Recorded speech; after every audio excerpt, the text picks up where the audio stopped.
Lagay na natin to ating string beans. Haha.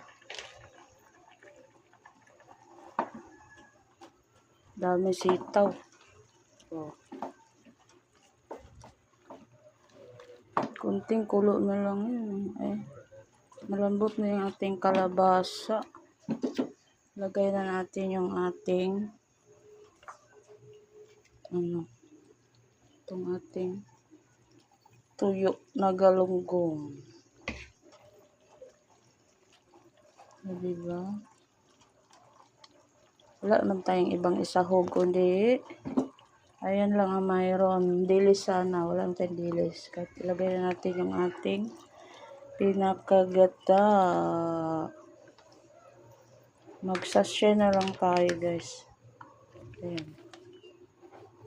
Kasi hindi na tayo makapunta ng palengke. Tanghali na. Ayan.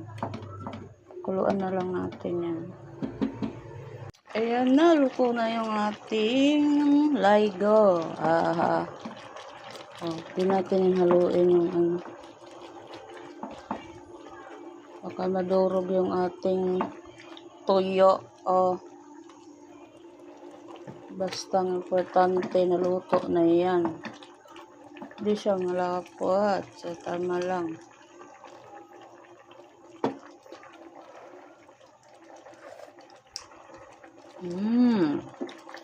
Yummy, yummy.